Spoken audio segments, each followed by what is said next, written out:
இன்னைக்கு வந்து நம்ம சிறுதானியங்கள்ல இட்லி எப்படி பண்ணலாம்னு பார்க்க போறோம். பொதுவாக இன்னைக்கு எல்லாரும் என்ன பண்றாங்கன்னா, வெள்ளை அரிசியில எப்படி இட்லி செய்யறோமோ அதே மாதிரி இட்லி செய்யும் பொழுது ஒரு கையளவோ இல்லைன்னா ஒரு பங்களவோ சிறுதானியங்கள்ல வரகு, சாமை, திணை, குதிரைவாளி இதை ஆட் பண்ணிக்கிறாங்க. அப்படி இல்லைன்னா வந்து அவல் சேர்த்து சிறுதானிய இட்லி செய்யறாங்க. அந்த மாதிரி எதுவுமே இல்லாம முழுக்க சிறுதானியங்களை மட்டுமே பயன்படுத்தி எப்படி வந்து சாஃப்டாகவும் அதே மாதிரி நல்லா டேஸ்டாகவும் ஆரோக்கியமான ஒரு இட்லியும் செய்யறது அப்படின்றது தான் நம்ம இன்னைக்கு பார்க்க போறோம். இதை பத்தி தெரிஞ்சுக்கிறதுக்கு இந்த வீடியோ ஃபுல்லா பாருங்க. அதுக்கு முன்னாடி நம்ம சேனலுக்கு இன்னும் சப்ஸ்கிரைப் பண்ணலாம், சப்ஸ்கிரைப் பண்ணிக்கோங்க. பக்கத்தில் இருக்கக்கூடிய அந்த நோட்டிஃபிகேஷன் பெல் பட்டனையும் கிளிக் பண்ணிக்கோங்க.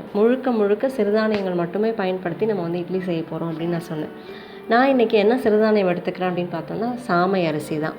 சாமையில் தான் நம்ம வந்து இட்லி செய்ய போகிறோம். இப்போ இதுக்கு என்ன மாதிரியான அளவில் நம்ம வந்து அரிசி எடுத்துக்கிறோம் அப்படின்னு பார்த்தோம்னா, இந்த சிறுதானியங்கள்லையுமே பச்சை அரிசி, புழுங்கல் அரிசி அப்படின்னு இருக்குது. இப்போ வரகுல பார்த்தோன்னா பாயில்டு வரகரிசி, ரா வரகரிசி அந்த மாதிரி இருக்குது. அதே மாதிரி சாமையிலையும் பாயில்டு ரான்னு வகைகள் இருக்குது. எப்படி வந்து அந்த அரிசியை வந்து வேக வச்சு ஹஸ்க் ரிமூவ் பண்ணாங்க அப்படின்றது இருக்குது. இதை வந்து ஏற்கனவே நம்ம types of millets, varieties of millets அப்படின்ற வீடியோவை பார்த்தோம்னா தெரிஞ்சுக்கலாம். இந்த சாமையில் புழுங்கல் அரிசியும் பச்சை அரிசியும் சேர்த்து தான் வந்து நம்ம இன்னைக்கு சிறுதானிய இட்லி பண்ண போகிறோம். இப்போ இதுக்கு என்ன மாதிரியான அளவில் நான் வந்து அரிசி எடுத்துக்கிறேன் அப்படின்னு பார்த்தோம்னா, 3 பங்கு சாமை புழுங்கல் அரிசியும், 1 பங்கு சாமை பச்சரிசியும், 1 பங்கு உளுந்து, கருப்பு உளுந்து. இதுதான் வந்து இன்னைக்கு நம்ம எடுத்துக்க போகிற ரேஷியோ. இப்போ இந்த ரேஷியோவில் நம்ம பார்த்தோம்னா, நம்ம இப்போ சாமை அரிசி அதாவது பச்சரிசியும் புழுங்கல் அரிசியும் சேர்த்து நம்ம எடுத்துக்கிட்டோம். அதே மாதிரி 1 பங்கு நம்ம வந்து கருப்பு உளுந்து எடுத்துக்கிறோம். அரிசி அதாவது புழுங்கல் அரிசி பச்சரிசி ரெண்டையுமே ஒன்றா சேர்த்துக்கலாம். ஒன்றா சேர்த்துட்டு நம்ம வந்து ஓரளவுக்கு கழுவிட்டு அதுக்கப்புறம் கொஞ்சம் நேரம் நம்ம ஊற வச்சிடலாம். எவ்வளோ நேரம் ஊற வைக்கணும் அப்படின்னு பார்த்தோம்னா, கிட்டத்தட்ட ஒரு 2 மணி நேரம் இந்த சிறுதானியங்களை நம்ம வந்து ஊற வைக்கணும். சிறுதானியங்கள் 2 மணி நேரம் ஊறினதுக்கு அப்புறமாவும் ஒரு தடவை நல்லா வந்து கழுவி எடுத்துக்கலாம். அதே மாதிரி இப்போ உளுந்துன்னு பார்த்தோம்னா, உளுந்து 1 மணி நேரம் ஊறினா போதும். உளுந்தோட நான் வந்து 1 ஸ்பூன் வெந்தயமும் சேர்த்துக்கிறேன். இப்போ 1 ஸ்பூன் வெந்தயம், உளுந்து இது ரெண்டையுமே வந்து 1 மணி நேரம் நம்ம ஊற வச்சு எடுத்துக்கிறோம். இப்போ பார்த்தோம்னா நல்லா வந்து அரிசியும் உளுந்தோட ஊறி ஆயிடுச்சு. நமக்கு ஒரு 2லேருந்து 2.5 மணி நேரம் நம்ம சாமை அரிசி ஊறினாலே போதும். சின்ன தானியம் தான், அதனால 2 ஹவர் இல்லைனா 2.5 மணி நேரம் ஊறினா போதும்.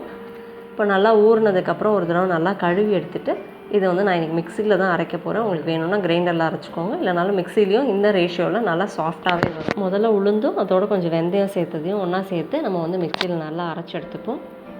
உளுந்து நல்லா அரைச்சி எடுத்துக்கிட்டதுக்கப்புறமா தனியாக ஒரு பாத்திரத்தில் இந்த உளுந்து எடுத்து வச்சுக்குவோம். அடுத்ததாக வந்து பார்த்தோன்னா புழுங்கல் அரிசி பச்சை அரிசி ரெண்டும் சேர்த்து சாமை அரிசியையும் மிக்சியில் தேவையான அளவு தண்ணி சேர்த்துட்டு நல்லா நைஸாக அரைச்சி எடுத்துக்க போகிறோம். இப்போ நல்லா அரைச்சி எடுத்ததுக்கப்புறமா நம்ம அரைச்சி வச்சுருக்க உளுந்தோட சாமை அரிசி மாவையும் சேர்த்துக்கிறோம். தேவையான அளவு உப்பு சேர்த்து நல்லா வந்து கலக்கி விட்டுட்டு நம்ம வந்து மூடி வச்சிடலாம். ஒரு 8லேருந்து 10 மணி நேரம் ஆகும் இந்த மாவு வந்து நல்லா புளிச்சு வரதுக்கு. திருப்பி ஒரு தடவை இந்த ரேஷியோ சொல்கிறேன். சாமையில் பச்சரிசி 1 பங்கும், புழுங்கல் அரிசி 3 பங்கும், உளுந்து 1 பங்கு. இதுதான் வந்து இதோட ரேஷியோ. இப்போ பார்த்தோன்னா 10 மணி நேரம் கழித்து நமக்கு மாவு நல்லா புளிச்சு ரெடி ஆகிடுச்சு. இந்த மாவை நம்ம பொதுவாக எப்படி வந்து இட்லி ஊற்றுவோமோ அதே மாதிரி இட்லி ஊற்றி நம்ம வந்து வேக வச்சு எடுத்துக்கலாம். ஸோ நமக்கு சிறுதானிய இட்லி ரெடி ஆகிடும். இந்த மாதிரி சாமை மட்டும் இல்லை, திணை, குதிரைவாளி எல்லா அரிசியிலையுமே நம்ம வந்து இட்லி பண்ணலாம். உங்களுக்கு வேணும்னா இப்போ 4 பங்கு நான் சொன்னேன்ல மொத்தமாக, அதில் ஒவ்வொரு அரிசி ஒவ்வொரு பங்குன்னு கூட சேர்த்துக்கலாம். ஒரே அரிசிலையும் பண்ணலாம். எது உங்களுக்கு புழுங்கல் அரிசி கிடைக்குதோ அந்த ஒரு அரிசியில் புழுங்கல் அரிசி சேர்த்துக்கிட்டு இன்னொரு 1 பங்கு வந்து நம்ம பச்சை அரிசி எது கிடைக்குதோ அது கூட சேர்த்துக்கலாம். இந்த மாதிரி சேர்த்து நம்ம வந்து இட்லி பண்ணலாம். இப்போ பார்த்தோம்னா நமக்கு சிறுதானிய இட்லி ரெடி ஆகிடுச்சு. இதுக்கு வந்து சட்னி, சாம்பார் எல்லாமே நல்லாயிருக்கும். நல்லா சாஃப்டான ஒரு இட்லியாகவும் இருக்கும், அதே மாதிரி டேஸ்டான ஒரு இட்லியாகவும் இருக்கும். ஃபைபர் அதிகமாக இருக்கக்கூடிய இட்லி. கண்டிப்பாக ட்ரை பண்ணி பாருங்கள். இந்த வீடியோ பயனுள்ளதாக இருந்ததுன்னா லைக் பண்ணுங்கள், ஷேர் பண்ணுங்கள். நம்ம சேனலுக்கு இன்னும் சப்ஸ்கிரைப் பண்ணால் சப்ஸ்கிரைப் பண்ணிக்கோங்க. பக்கத்தில் இருக்கக்கூடிய அந்த நோட்டிஃபிகேஷன் பெல் பட்டனையும் கிளிக் பண்ணிக்கோங்க. தேங்க்யூ.